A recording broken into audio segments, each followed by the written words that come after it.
जय मसीह की।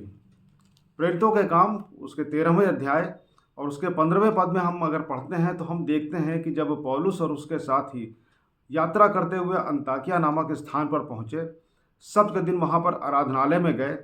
तो आराधनालय में व्यवस्था की और भविष्यवक्ताओं की पुस्तकें पढ़े जाने के बाद आराधनालय के मुख्य लोगों ने उनसे कहा, उन्होंने कहा, हे लोगों, यदि तुम्हारे मन में कोई बात हो तो यहाँ सब लोगों के सामने कहो। ये 15वें पद में हमको ऐसा लिखा हुआ मिलता है।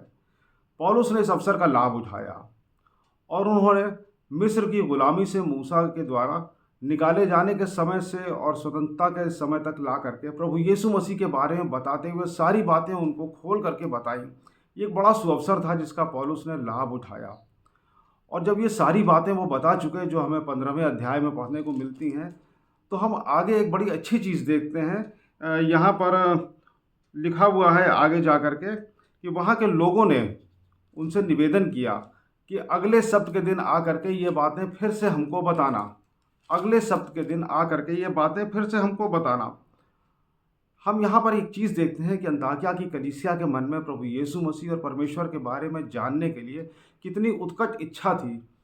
उन्होंने सोचा कि जो पौलुस यहाँ आया है, इसके साथ ही आए हैं और इतनी अच्छी बातें हमें बता रहे हैं, तो ये बातें हमें और भी सुननी चाहिए।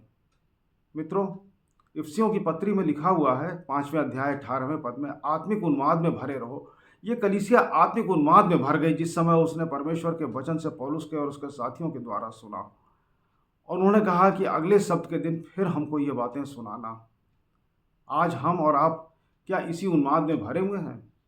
क्या हम रविवार को जब अपने आराधनालय में जाते हैं तो हम ये सोच के जाते हैं कि आज आराधनालय में हमारा पूरा मन, पूरा ध्यान, पूरा कंसंट्रेशन हमारा वहीं पर लगा रहेगा? और जब हम आराधनालय से निकलते हैं तो क्या हम सोचते हैं कि अगले इतवार को हम फिर इसी तरह से, इसी उत्साह से, इसी उन्माद में भर के परमेश्वर के वचन को सुनने के लिए आएंगे?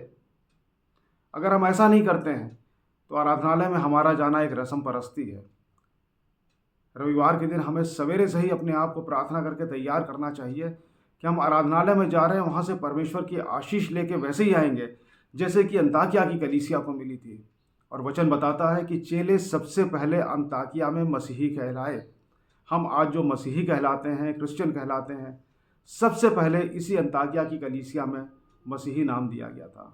मित्रों, हमें अपने आप को, अपने जीवन को तैयार करना है कि प्रत्येक आराधना सभा में हम पूरी तैयारी के साथ जाएं, वचन को ग्रहण करें, आत्मिक उत्साह, जोश, उन्माद में भरे हैं और प्रभु यीशु मसीह का गुणानुवाद करते हुए धन्यवाद के साथ वहाँ से ये सोच के वापस आएँ कि अगले सप्त के दिन हम फिर वहाँ पर जाएंगे, फिर परमेश्वर के वचन को सुनेंगे। धन्यवाद। प्रभु यीशु मसीह की महिमा हो।